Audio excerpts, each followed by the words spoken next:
अष्टवक्र गीता, चौथा प्रकरण, सूत्र नंबर 5। आ ब्रह्म स्तंभ पर्यन्ते भूत ग्रामे चतुर्विधे विज्ञस्येव हि सामर्थ्यम इच्छा अनिच्छा विवर्जने। अर्थात ब्रह्मा से लेकर चींटी पर्यंत या तिनके पर्यंत 4 प्रकार के जीवों के समूह में ज्ञानी की ही इच्छा और अनिच्छा को रोकने का समर्थ है।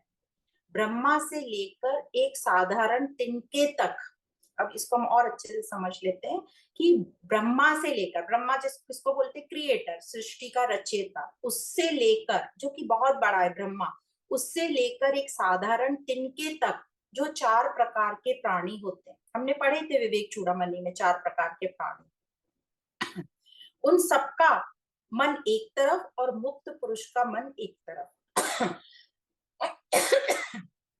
तो कहते हैं गुरु कि केवल मुक्त पुरुष में ही वो शक्ति है कि वो इच्छा और अनिच्छा दोनों का त्याग कर सके, क्योंकि ब्रह्मा जी में भी वो सामर्थ्य नहीं है।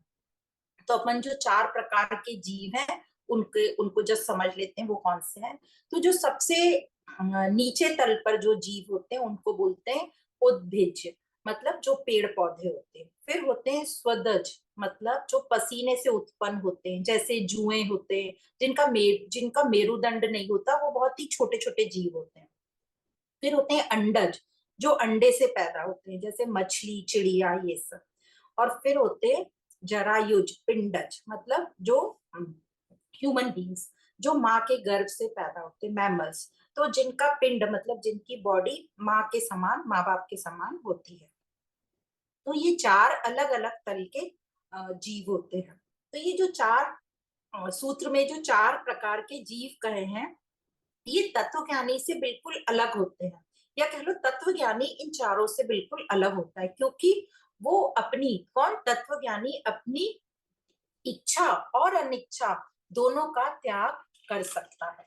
मतलब ये जो 4 प्रकार के जीव हैं, ये इच्छा और अनिच्छा का त्याग नहीं कर पाते।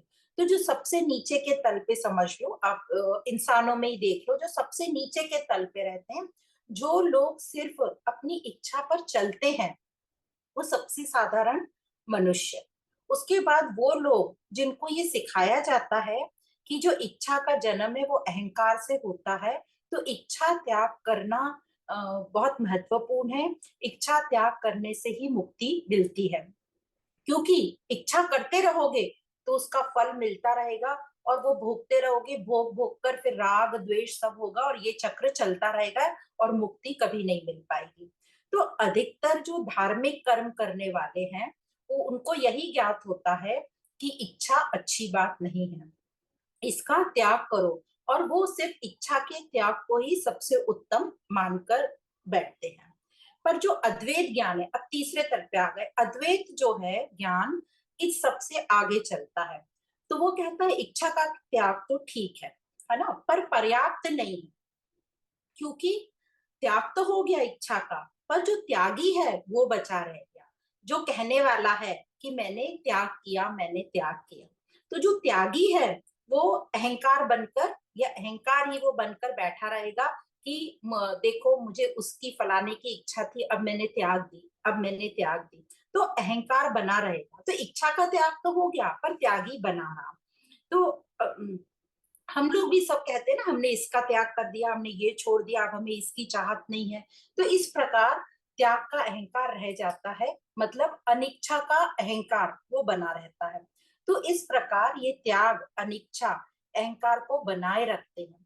तो जो अद्वैत ज्ञान है जो हम पढ़ रहे हैं वेदांत, तो वो त्यागी को ही समाप्त करने की विधि बताता है।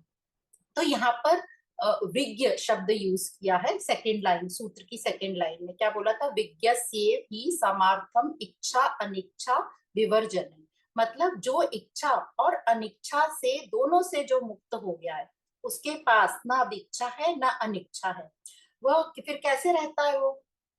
बहुत लोगों का यही क्वेश्चन रहता है, उसकी इच्छा भी नहीं है और अनिच्छा भी नहीं है, तो वो रहता कैसा है। तो वो संयोग वश रहता है, वो संयोग से भोग करता है, संयोग वश रहता है, वो प्रकृति के साथ बिल्कुल एक होकर रहता है। जहां को प्रकृति ले जाती है वहां वो चल पड़ेगा। ना उसकी इच्छा है कि प्रकृति ऐसा करे, ना ही कोई रुकावट डालेगा कि इच्छा नहीं है। प्रकृति कुछ कर रही है तो ये भी नहीं बोलेगा इच्छा नहीं है।